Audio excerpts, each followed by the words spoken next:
ఈ రోజున దాదాపు 3,000 కోట్లు 3,500 కోట్ల రూపాయలతోటి దాదాపు 9,000 కోట్ల రూపాయలతోటి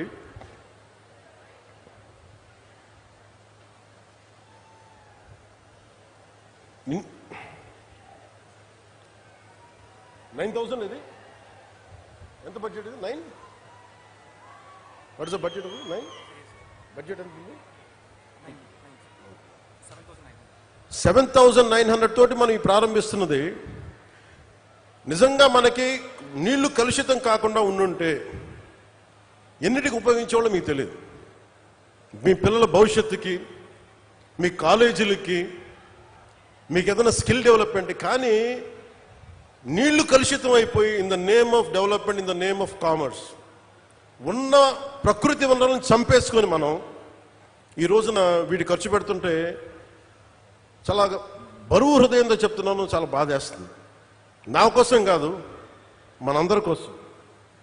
బిడ్డలకి కనీసం ఈరోజు ఢిల్లీలో చూస్తే పొల్యూషన్ వచ్చేస్తుంది.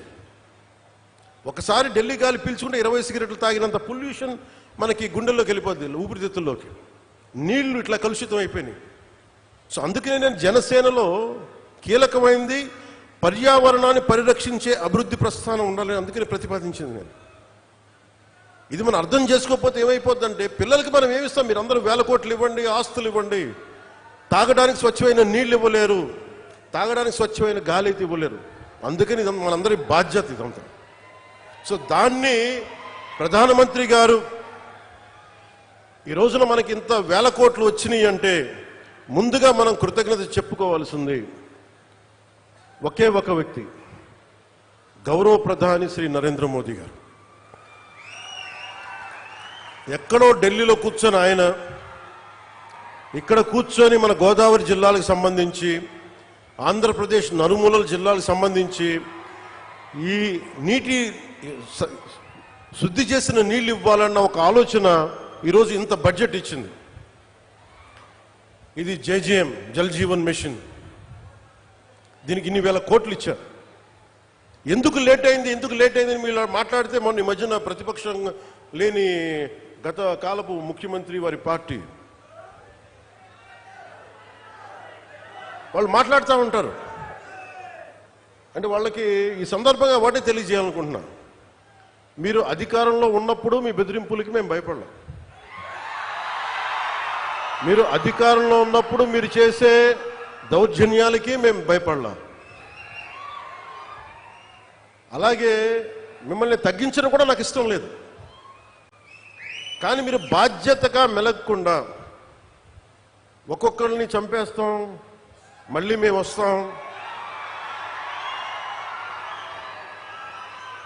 అని మీరు పిఠాపురం లాంటి చోట కూడా మీరు చిన్న పిల్లల మధ్యలో కాస్ట్ ఫీలింగ్స్ పట్టుకొస్తే మిమ్మల్ని, మీ అధోగతికి నేను ఏం మాట్లాడను, మీ దిగజారుడుతనానికి నేను ఏం మాట్లాడను.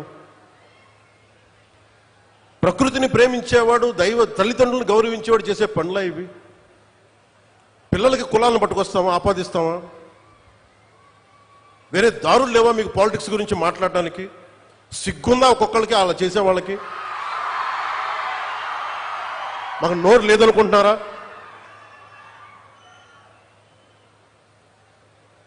కూర్చొని మీరు కాంట్రాక్ట్లు వేస్తే కాంట్రాక్ట్లు వేసిన వాళ్ళందరినీ మేము బెదిరించేస్తాం, జైల్లో పెడతామంటే ఏమనుకుంటున్నారా మీరంతా?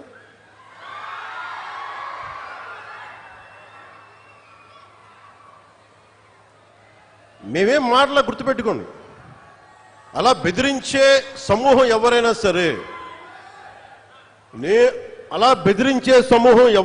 సరే, మిగతా వారి గురించి నాకు తెలియదు. పవన్ కళ్యాణ్కి అధికారం ఉన్నా అధికారం లేకపోయినా పవన్ కళ్యాణ్ ఎప్పుడు పవన్ కళ్యాణ్ లాగే ఉంటాడు, భయపడ్డం. చాలా ఇంట్లోంచి బయటకు వచ్చేటప్పుడు తిరిగి వెళ్తాం లేదు అని డిసైడ్ అయ్యే వస్తాం. అందువల్ల మీ ఆకు రౌడీలు కానీ, అలాగే చెప్తున్నా, ఏదైనా మాట్లాడితే అధికారులు కూడా భయపడుతున్నారు. ఎందుకు భయపడుతున్నారంటే చెవుల్లో చెప్తారు, అదే సార్ వాళ్ళ వెనక చాలా మంది రౌడీలు ఉంటారండి, కిరాయి హంతకులు ఉంటారంటే, మీకు కరెక్ట్గా యోగి ఆదిత్యనాథ్ లాంటి ట్రీట్మెంట్ కనుక ఒక్కొక్కడికి ఇస్తే, ఒక్కొక్కడికి రౌడీజం అంటే కాలు కాలు కీలు కీలు తీసి మడత పెట్టి కింద కూర్చోపెడితే అప్పుడు కరెక్ట్గా చెప్తా, కరుడు గట్టిపోయిన జీవితకాలం ఒకే మనం వాళ్ళకి ఏకీభవించవచ్చు, ఏకీభవించకపోవచ్చు. నక్సలైట్స్ తోటి, వామపక్ష తీవ్రవాదులతో మనం ఏకీభవించవచ్చు, ఏకీభవించకపోవచ్చు.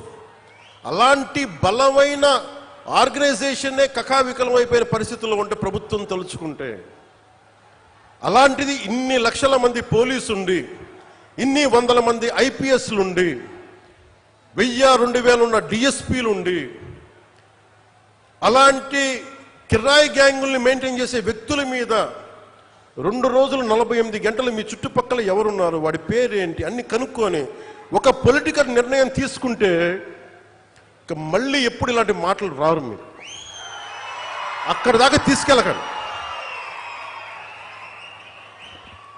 మీరు ఇదే చెప్తున్నాను ఇంకొకసారి, సామాజిక మాధ్యమాల్లో కానీ విదేశాల్లో కూర్చొని వాగే వాళ్ళతో సహా ఇక్కడ కూర్చొని భవిష్యత్తులో మేము వస్తాం, వచ్చి మేమేం చేస్తామంటే వచ్చినప్పుడే మీరేం పీకలేదు, ఏం మాట్లాడతారు ఇప్పుడు? వచ్చినప్పుడే మీరేం పీకలా అంటే ఏమనుకుంటారు? మీరు కూర్చోబెట్టి మీరు బెదిరింపులు చేస్తే భయపడతాం అనుకుంటున్నారా? దానికి మేము ఒక్కడు చిన్నప్పటి నుంచి కూర్చొని అమరజీవిని గుండెల్లో పెట్టుకున్నాడంటే వాడికి ఎంత పిచ్చి ఉంటుంది? ఏ మ్యాడ్నెస్ ఉంటే ఇలా వస్తాం మేము?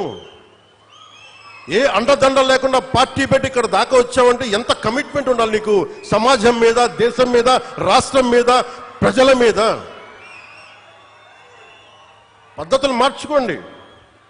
ఒక మాట అనాలంటే అనండి, తప్పేం లేదు. డెమోక్రసీ ఇది, ప్రజాస్వామ్యం. ఖచ్చితంగా అనండి.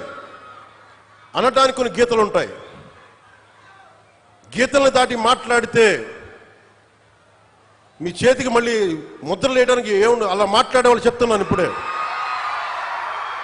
మీ చేతి మీద గీతలు తీసేస్తాం, అంత అరగదీస్తాం, గుర్తుపెట్టుకోండి. మేమన్నా కలెక్టర్స్, ఎస్పీల మీటింగ్లో కూడా నేను ముఖ్యమంత్రి గారి సమక్షంలో తెలియజేశాను, ఈ రాష్ట్రంలో రౌడీజం, బెదిరింపులు, మన ఉత్తరాంధ్రలో కూర్చోబెట్టి కొంతమంది బెదిరించి ఒకటే చెప్పాను, రౌడీజం చేసే వాళ్ళని బెదిరించి వాళ్ళని పంపించి కదా మనం వచ్చింది. మనం అలాంటివి చేస్తే మనకి వాళ్ళకి ఏంటి తేడా?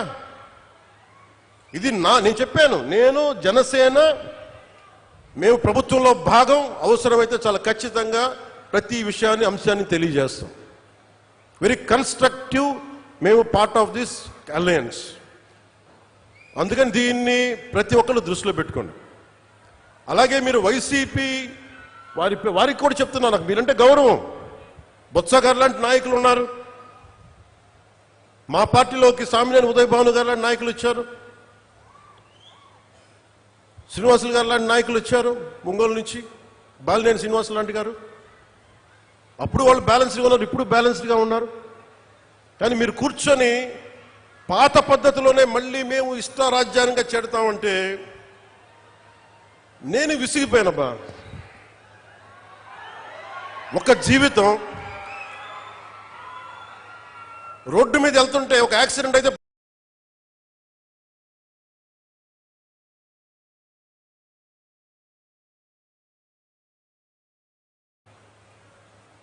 అలాంటిది ఒక ఆశయం కోసం నా ప్రాణం పోతే నాకు ఓకే.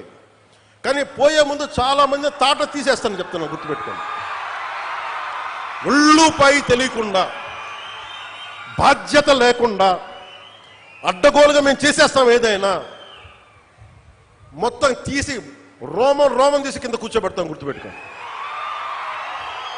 మిమ్మల్ని మీ చేత చప్పట్లు కొట్టించుకోవడానికో అరుపులుగా నేను చెప్పట్లేదు, ఇది వేదంతో చెప్తున్నాను. ఇది వేదనతో